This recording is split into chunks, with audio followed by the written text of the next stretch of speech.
Hey, everybody. Thank you. I really appreciate. It's really good to be here.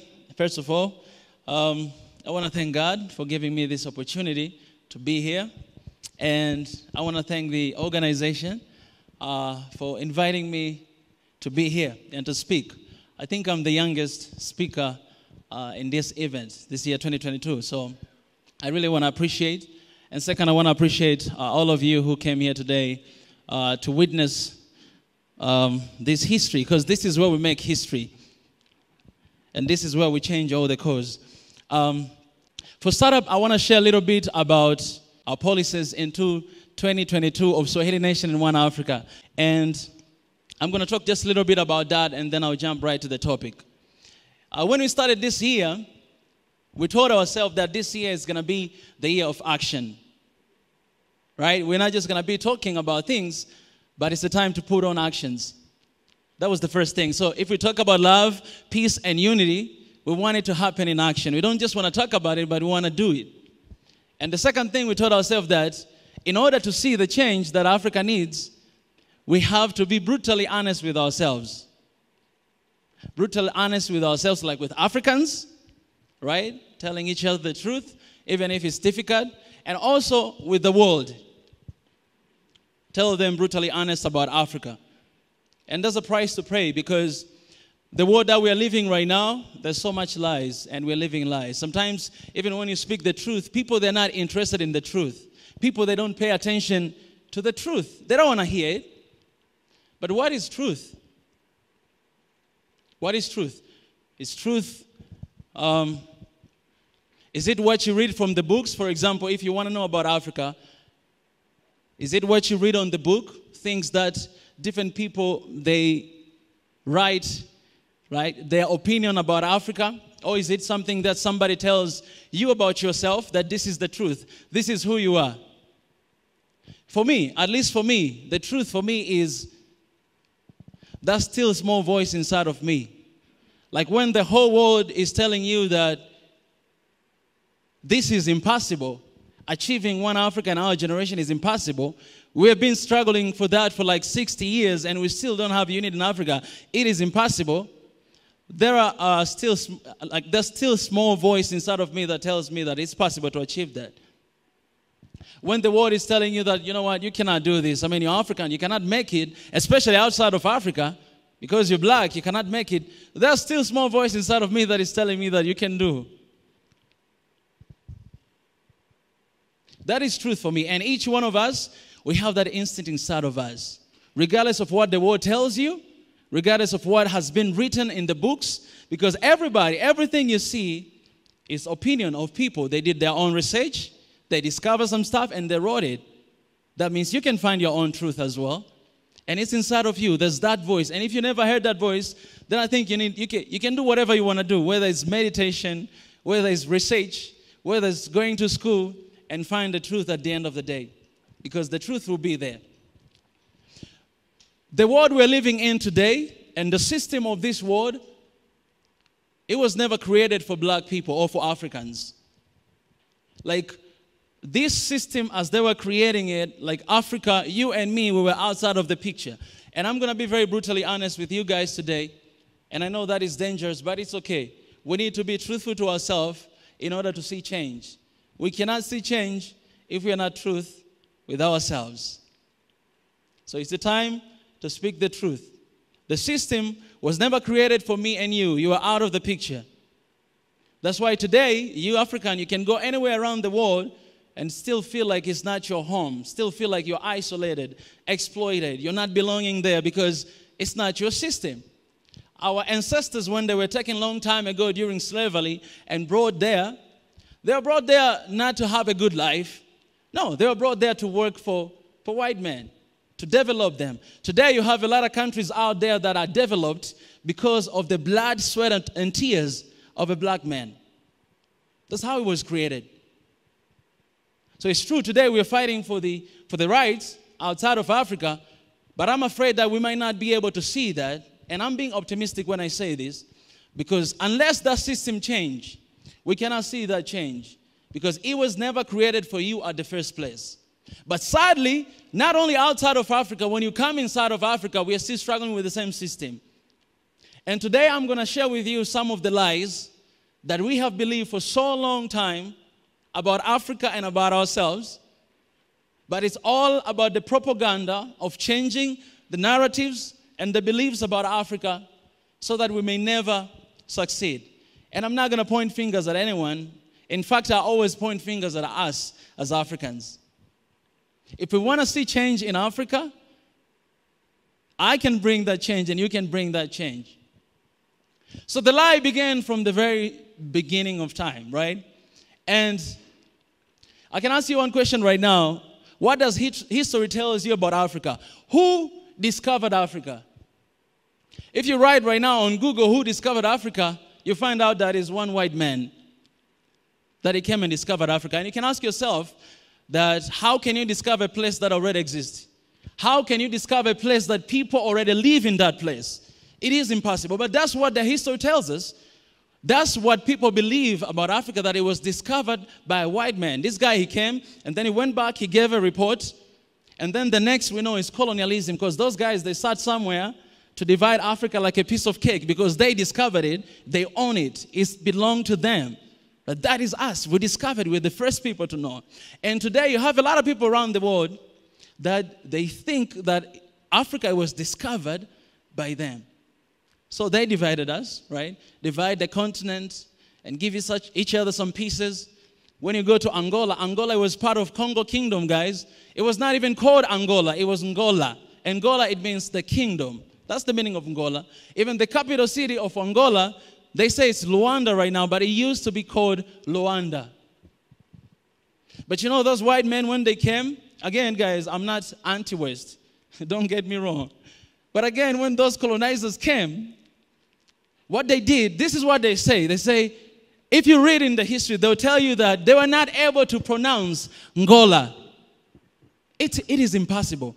Like, you are smart, you study, you're civilized, that's how you see yourself, and you cannot pronounce the word Angola. So it changed to Angola. Luanda, it changed to Luanda. And so many other different places.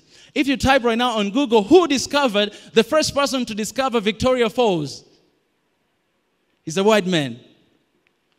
And he named that place after the name of Queen Victoria. But let me say, because I had to Google something here before I got here. They say that David Livingstone, he's the one who discovered Victoria Falls. But the people of Batonga, they used to name that place Mosi Oatunya, the smoke that thunders. That's the original name of Victoria Falls. But today, everybody will say, we call it Victoria Falls. And we say that David Livingstone discovered that. And we still praise the name of the Queen Victoria. The same thing to the Lake Victoria. We call it Lake Victoria. But that lake, it had its original name the way before that guy came and discovered that. These are lies. Not only that, even the word Africa. Do you know who discovered the word Africa? Do you know who named our continent? It's a white man. It was not Africa. Since the beginning of time of Africa, who discovered Africa, the name of Africa, Victoria Falls, Victoria Lake, and so many different places, the name of the countries. I told you that the Congo Kingdom was bigger kingdom all the way to Angola. Let me call Angola. All the way to Angola, and then they divided it. People, like right now, if you see African map, there is part of Angola is inside Congo. Do you know that? Like, there's Congo. I wish I can show you guys the map. Like, but there's Congo here, and there's Angola here, and there's another part of Angola inside Congo. Like, in order to go there, you have to go inside Congo to go Angola. It's inside somewhere there. That's how they divided it for their own interests. And not only that, they used another way to teach different language. So people in Angola, they started to learn how to speak what? Portuguese. And people from Congo, they started to learn how to speak Belgium. Why? They were united, they were strong, but they had to divide them by teaching them different language so that they may not appreciate their culture, they may not be grateful with who they are, they may not embrace their identity and learn another identity. If you want to colonize people, and if you want to kill their culture, just teach them your language. Language is everything. And so our people started to speak different language. And because of that, our people were divided. They started to believe that, oh, I am better than you. I speak this language. You're not part of me. They were not done. They didn't stop there. Oh, they took some of our people. They found some people who, like Africans who were like strong like me, handsome like me. They took them and they took them away of the continent. Skillful Africans. These days we call like brain drain, right? They took them away because they wanted to develop themselves. And today, when you look at African, everybody out there think that Africa, they have low IQ. Who is the founder of IQ anyways? Africans, they're poor. Africans, they need support. Africans cannot survive without us being there, because from the first place, we went there, we discovered them, we taught them, we helped them to develop. Today, we're even happy when you look at South Africa, the way it developed, and we are happy about that. That, hey, look at this. But you can see what is going on in South Africa there. The division that is in that country, our brothers and sisters, it's outrageous. So the lies began all the way from the beginning to divide us, to change us, and to change our history. That's why yesterday I asked that question, because how sure you are, everything you know about Africa, you read from the books and internet, is true. How sure you are. They didn't stop there. They took the artifact and the books. And the good example is here in Ethiopia. I visited the castle in Gonda. And the tour guide was telling me how, like, there's so many historical books that were taken away from Ethiopia. Historical books that they were written by our ancestors. Those guys, they used to see the future. Today we're talking about Africa. Our forefathers, they started to talk about this 60 years ago. They saw a long time ago. These people, like, they were talking to God. These people were prophets. They were not perfect, but they were seeing what is going to happen next. They had those eyes. And they wrote everything on the books, but those books were taken away from us to detach us from our history, from our roots, and from our identity. Today, Africans, we are struggling with identity. We are struggling with division. We look at each other differently because of our tribes, because of our color, because of our nationality, because of our languages. And we're still struggling with that. We don't think we are one people. We don't think we are one family because of someone else who had its own interests to divide and to conquer Africa. And it's still happening today. We ask ourselves every single day, why Africa is poor? Africa is poor because we don't have our identity anymore, because somebody else named our identity. And the big person to blame there is us Africans, who allowed that to happen back then and who are still allowing it to happen even today. We still believe it and we still allow it to happen today. And we're here where we are. I was asking myself, if we know how much unity means to Africa, we know that unity is power. You cannot know the meaning of power, and you cannot know the true meaning of power if you don't have unity. If you don't have unity, you don't have power. Africans, we don't know the meaning of power because we don't have unity. I'm telling you guys, power is not in the military. It's not in that. It's not about that. It's about the unity. And we'll never get to know the meaning of power if we're not united. And leaders and everybody in Africa knows that the only thing that can change Africa is unity and oneness. But we don't pursue it. But we are not ready to do it. Why is that? Because we have been comfortable for so long, living divided, losing our identity, and we are not ready to put on the work to find our true identity from the beginning, the true history of Africa even before colonization. Know who we really are as Africans. This is what I say all the time, that Africa is a big family with 55 different children. These 55 different children, they don't have same behaviors. They don't have the same, they don't look alike. Sometimes they don't even speak the same language. It depends where they grew up. But we are family. Why 55? Because 54, they're countries inside Africa, and that one country is diaspora. Africans all around the world, and they're our family. Because Africa is not just a place, but Africa is people. Me and you, we are Africa. I have 3 more lies to share with you guys. I haven't even started talking about what I was supposed to talk today. Can I have that slide a little bit? These are another 3 lies that the world, from the very beginning of time, has formulated about Africa, and we believe.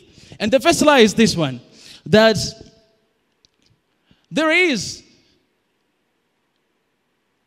world is telling you this, that there's developing country, there's developed country. That's what they say. I never seen Africans say that. Who said that? White man. He said that. That, oh, you guys, Africa, you are a developing country. Oh, us, we're a developed country. Let me ask you a question. Developed country means you got yourself figured out. But why all the time, constantly, you're looking forward and you try to exploit Africa to develop yourself? If you're developed, you don't need to develop yourself. You're a developed country. You got yourself figured out. And we are the ones that are developing. And yet, you exploit us. The truth is, we are all developing country, guys. The reason why there's this lie, so that you may look down on yourself. You may look down on yourself and believe that you need help, you need support, you need loans, you need aids, and you always beg to that because you want to develop. You are still not developed. What is the true meaning of developing, mate? What is the meaning of that? And today, the system of this world was never created for Africans, and yet we still try to develop according to the Western standard. That development is having tall buildings, like long buildings and all this stuff. It's not about that. What about community? What about where people live? What about food? What about infrastructure? Do we really need tall and long building while our people are dying in Africa because of hunger? Why don't we invest that money into food? Why don't we empower our farmers so that they can produce more and Africa will never struggle with food? Today we have to ask for food from outside to come to, like the World Food Organization, they have to support Africa for that. It's shame on Africa and shame on us. The second lie, there's first world country, second world country, third world country. Who is the third world country? It's Africa. And who said that? White man, again. Oh God, I'm too serious today. You guys are not even smiling. Come on, give me a smile a little bit. Who said that? White man. I love guys, white man, by the way. I have a lot of friends like that. I live with them for a long time. So this is not anything personal. It's the truth. And truth shall set us free. We're not ready to talk about truth. We're not going to change. The problem of today is that we are scared to talk about truth because you know that we're going to die. If you speak the truth, you'll die. We have people that already died because of truth. But I'll tell you the truth.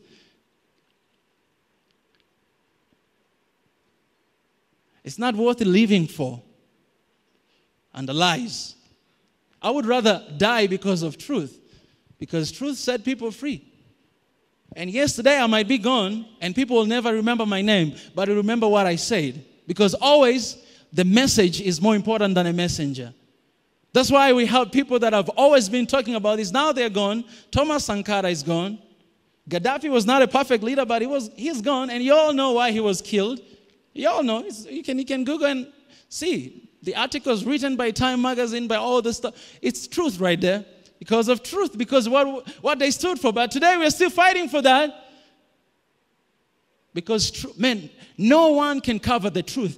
Africa is a continent that can sustain itself without depending anyone, without relying on anyone for 100, even 1,000 years. Because Africa is the only continent that has everything. Like, name it.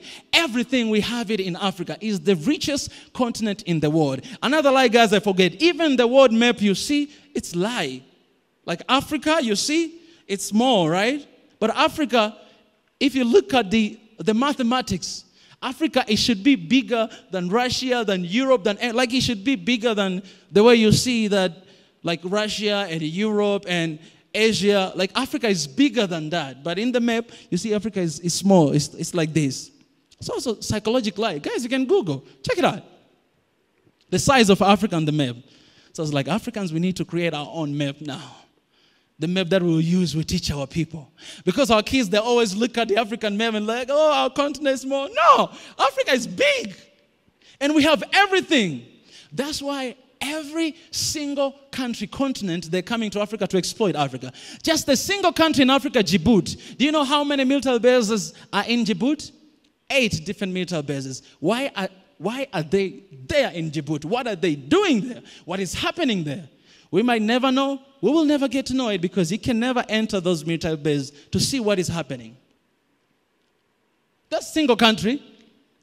In Africa, all the countries are coming to Africa to look for opportunities. And yet they're coming to tell you that we're here to develop you. Another lie. Please don't tell me that my time is gone because I haven't even started yet.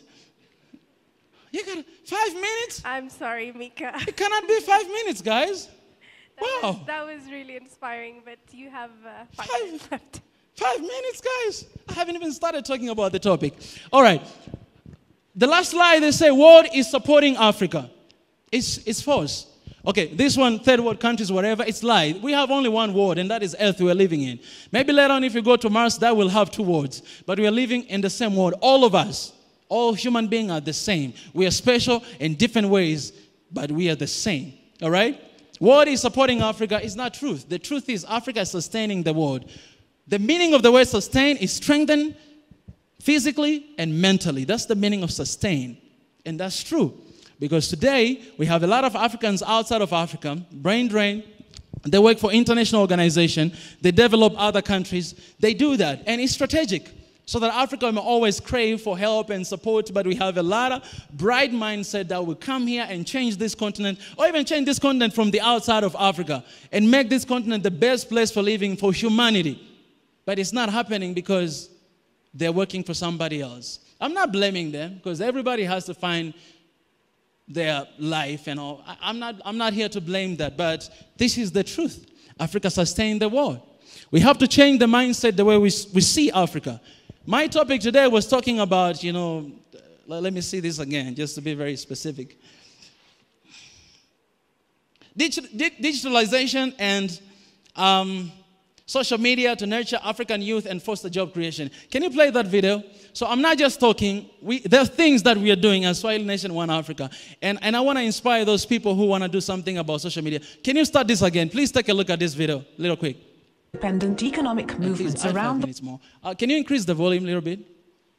He's actually an African that was born in Caribbean and is there, but he knows himself as an African. He came up with this idea, amazing idea to create this social platform that is actually going to bring change to Africa. Because we cannot be free until we're in charge and we are in control of our own narratives, of our own medias, of our own economy. The reason why we're still poor because our economy is controlled by the Westerners. You can never be free if your economy is controlled. The reason why the media never talks positivity about Africa because it's not African media. They have their own agenda. Just like I told you, all these lies about Africa, they have their own agenda. They will never talk positivity about Africa. So until we own our own media, speak the truth, share our own truth. That's why we have Swahili Nation YouTube channel. We have this project that is working. It's costing a lot of money and nobody funds it.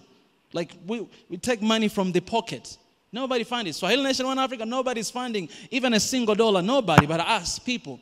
Because at the end of the day, usually people, they start with this movement and then they, like some rich men just come and buy it and then start working for somebody else. But whatever the case, we want to transform and change Africa. And we cannot change Africa if we do not change.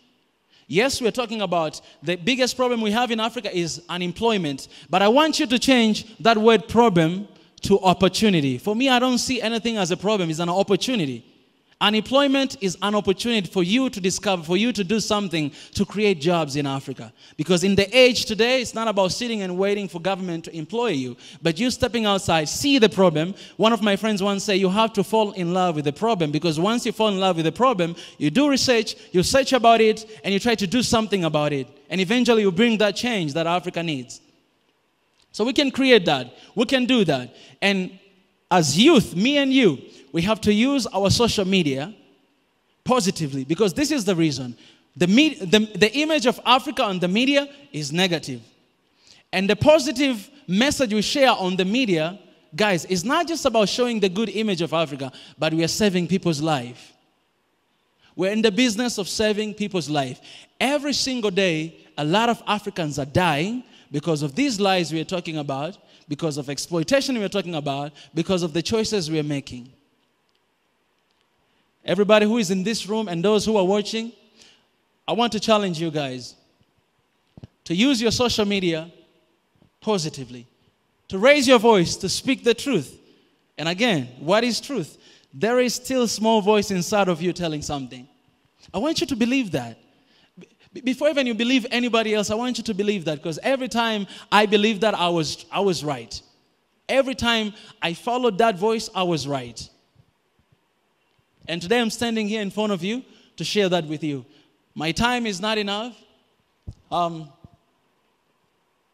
But at the beginning of this video, I show something change to change. And basically what we're saying change to change means you have to change the world, to change Africa. If I want to change anything surrounding me, then I have to change from inside out. And I'll be able to bring that change that Africa needs. And youth, we're the leaders of today. We're leaders of tomorrow. We always hear that. And we have that in our hands. It's an opportunity for us to bring that change. Thank you so much. A round of applause.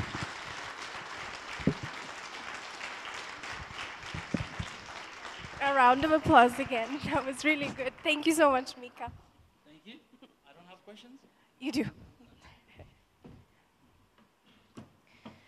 I can just feel the energy in the room. Thank you so much, Mika. That was extremely insightful and very inspiring. I have gained a lot of information. I'm sure you have as well.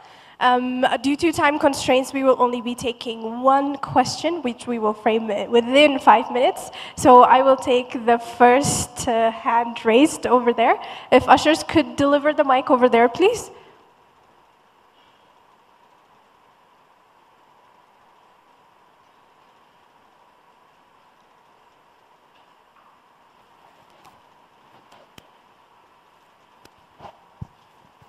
Please keep the question short. Thank you. All right, thank you, MC. So, Mika, my question is, how do you think that we are going to change Africa if the African leaders themselves don't rule Africa, because Africa is being ruled by the Western representative to Africa? Because now we know every country in Africa has a representative, and the president should report to the representative of that certain country. How are we going to change Africa if we don't rule it ourselves? Asante sana. Asante sana. That's a good question. I'll say this, that power is in the people. For a long time we believed that power is in the leadership, and that's why we believe in Africa. Right? When you look at president or leaders in Africa, it's like God. That's how much we respect and honor them. And when they make mistakes, we're disappointed. We don't want to go back to the countries. We hate the country because we don't like the leader. But it's wrong. You can hate the leader but still love your country. Power is in the people. Yes, leaders maybe they're not doing what they're supposed to do. You know, that's fine. They're not going to be there for a long time. But we as people, what are we doing? Because there are people who are doing amazing work outside the street. There are people, they have organizations. People, they have schools. They build some schools. People that we're working with in Swahili Nation, One Africa, they have an amazing projects going on. There are one family, I'll be talking to them maybe next Monday. They're Ethiopians, but you know what they do? They came all the way here and do something to change society. If it is food, if it is starting orphanage or schools to support kids, building some houses for those homeless people that we see around the street all the time. That's the change you're bringing. Because I'm telling you, the change is not just about the building, but it's about people. When people are happy, people are united, I'm telling you, it's even easier job for leaders to do. If people are coming together united, and bring the change that Africa needs, it's no longer belong to the leaders. You know, leaders, we send them there for them to work for us. But in Africa, when leaders do something good, we clap for them. Oh, you've done, well, thank you so much. No, they're supposed to thank us because people are the bosses. We're the one who choose them to be there. And it's the truth. But we're not ready to talk about that. When you become a leader, it's a responsibility to work for the people, not otherwise. And you have to be a servant leader. When you're a leader, it's not the time to wear a suit like the one I wear today. That's why I always wear a black t-shirt, guys. I have more than 15 different black t-shirts I always wear, and some people are criticizing me. Somebody commented yesterday, say, why you always wear gym clothes when you're in an event like this? You should wear official. So today I was like, okay, just for one day I'll wear a suit.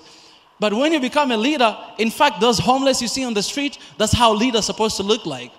Because they're not busy shopping for clothes. They're not busy sleeping. But leaders in Africa, they have belly. And they're like this. No, you're supposed to be thin because you don't sleep. You're taking care of 100 million people. How can you gain weight? And while people are dying.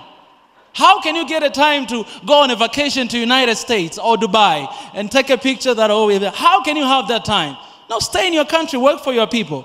You'll lose sleep. That's why you see some leaders, when you go to the leadership, you have to come out worse than the time you went in. That's the truth. Leadership is not easy. But these days, in Africa, if you want to get rich, be a leader.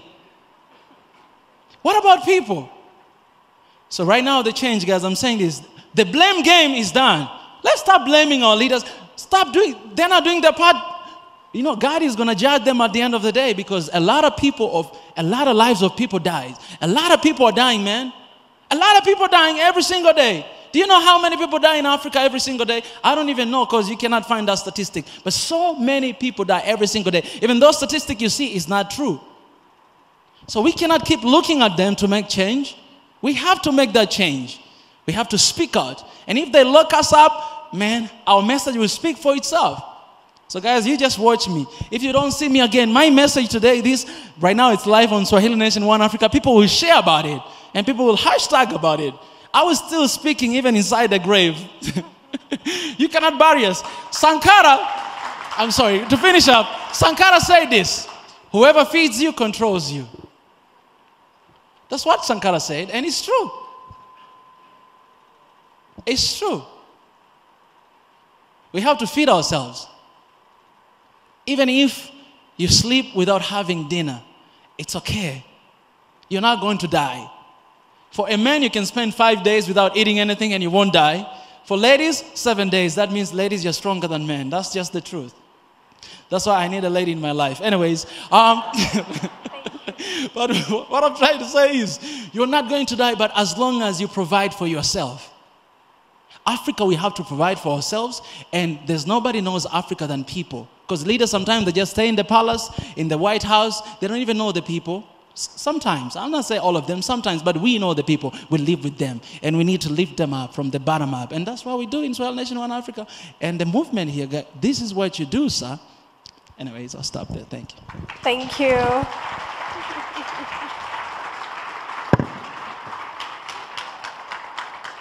Thank you very much, Mika.